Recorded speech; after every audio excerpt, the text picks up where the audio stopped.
دومره بوره تقریبا نیم ګیلاس په یو وار یې څکلی شئ. ما ته خو تصور کول هم ستونزمنه ښکاري، خو که درته ووایم د مرنډا په یو 600 میلي لیټره بوتل کې هم دومره بوره ده. که دقیق یې درته ووایم 2.2 ګرام.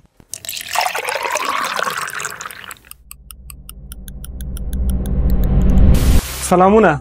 غازي مشروبات یا سافت ډرینکس زمونږ او تاسو په ژوند کې دومره عام شوي دي چې د نړۍ هر کونج ته لاړ شئ د پیپسي یا د کوک یو بوتل ترلاسه کولی شئ. په ټوله نړۍ کې فقط 2 هیواد دي چې په هغې کې کوکا کولا نه خرڅېږي، یو سویلي کوریا او بل کیوبا. نور د نړۍ په هر هیواد کې غازي مشروبات په مصرف رسیږي. د ورزش د میدانونو واخله د سینما تر هالونو پورې، کنفرانسونو کې، ودونو کې او حتی نن سبا په خیراتونو او جنازو کې هم کوک او پیپسي څکل کیږي.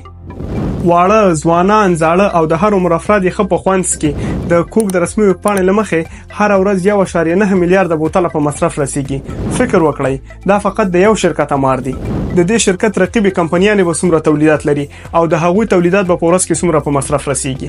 همدې اندازې ته بیا تاسو په هفتو، میاشتو او کال کې ضرب ورکړئ. اوس نو تاسو ته اندازه لګیږي چې په نړۍ کې څومره خلک غازي مشروبات څکي. په دې ویډیو کې به پوه شئ چې په حقیقت کې غازي مشروبات څه شی دي. خپل هم ځان پرې پوه کړئ، خپل کورنۍ دوستان هم ترې خبر کړئ او دا ویډیو ورسره شریک کړئ چې پوه شي چې د غازي مشروباتو په نوم دوی څه شی څکي.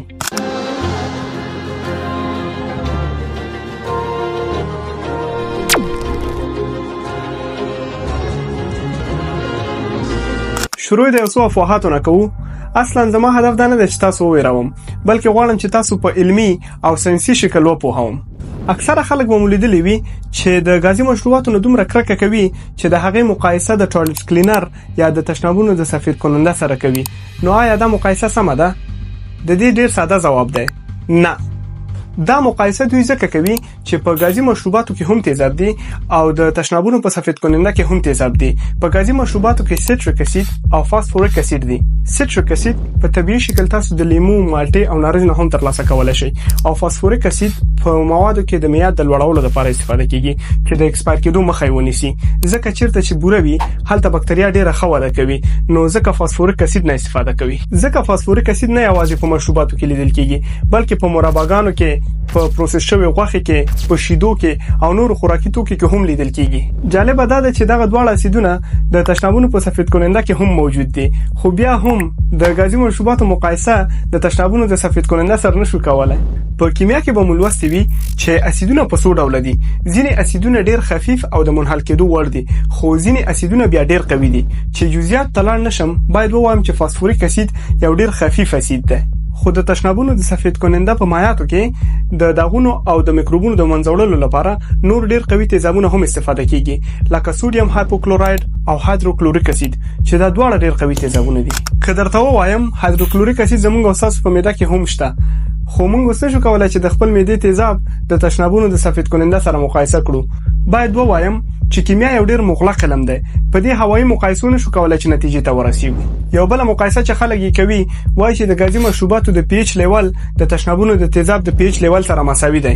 اصلا پی ایچ د یوې کیمیاوي ماده د تیزابیت د معلومولو لپاره استفاده کیږي چې یو کیمیاوي ماده څومره تیزابي ده. د غازي مشروباتو پی ایچ 2.5 ده، خو پوهیږئ د لیمو څومره دی؟ د لیمو د 2 نه تر 2.5 پورې ده. همدارنګه د انارو او د انګورو تقریبا 2.9 ده.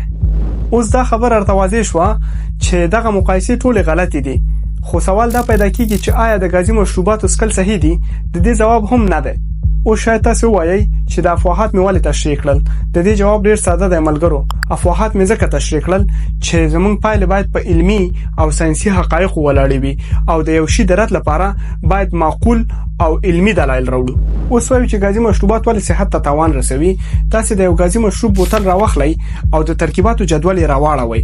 ما په شروع کې د مرنډا مثال راوړیو چې د پیپسیکو شرکت تولید ده، همدارنګه فانټا بیا د کوکا کولا تولید ده چې دواړه د یو بل رقیبه کمپنیانې دي. راځي اول کالوري ګورو. ویلې دي چې په 100 ملي لیټرو کې 55 کالوري انرژي لري.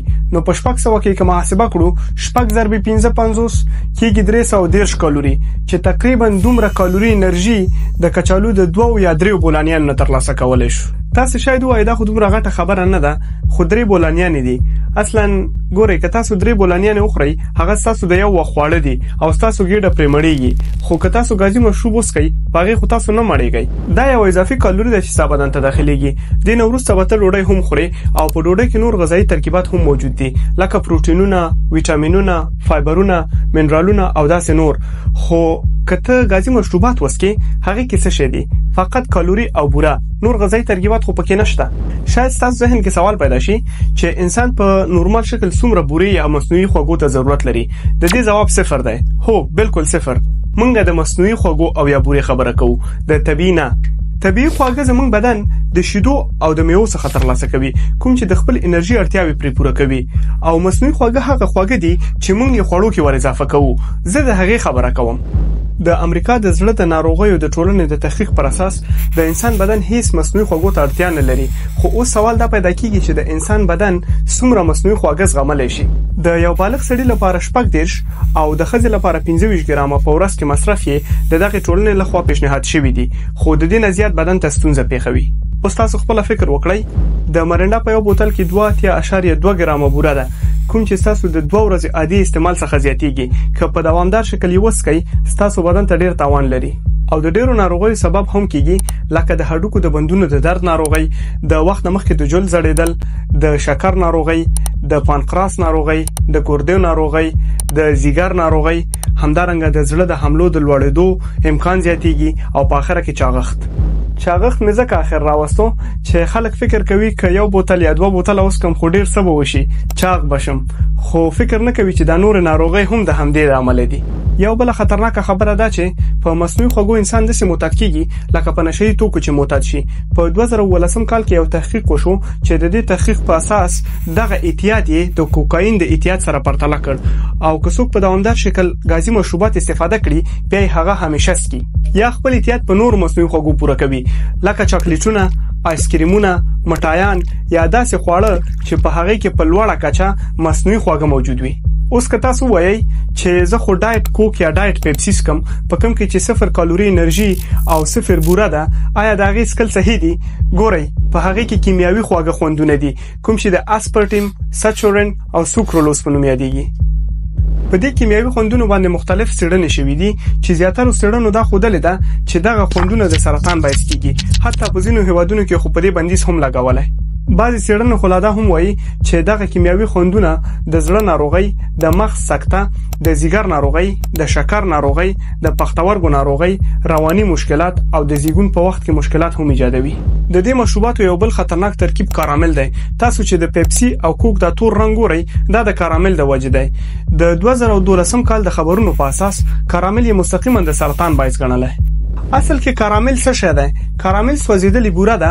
کله چې امونیا او سلفایډ ته حرارت ورکړل شي یو بل ترکیب ترې نه لاسته راځي چې د 4MI یا 4 میتایل امیډازول په نوم یادېږي چې دا مستقیما د سرطان باعث کیږي. اکثرو هیوادونو کې دغه کارامل ته یو معین مقدار ټاکل شوی دی. که دغه مقدار نه زیات استعمال کړي د تجارانو نه د کار جواز غوښتل کیږي او غټه جریمه پې راځي. اوس به د مرنډا او فانتاس کوم کې خوشاله وي او وایي به چې زمونږ خو ترې بچ شو، خو خبره دلته چیرته خلاصيږي؟ په مرنډا او فانتا کې د نارنجي رنګ لکه کیږي. دا نارنجي رنګ یو کیمیاوي رنګ دی چې د E110 کوډ ورکړل شوی او د سنسټ یلو FCF په نوم هم یادېږي او کیمیاوي نوم یې ډای سوډیم 6 هایدروکسی 5,4 سلفونایل آزو 2 نفتالین سلفونات. ورخطا کېږئ ما امتحان کې نه راځي. د دغه رنگونو پیژندل ستاسو په ژوند کې ډیر مهم دي. دغه رنگونه د پېټرولیم نه ترلاسه کیږي.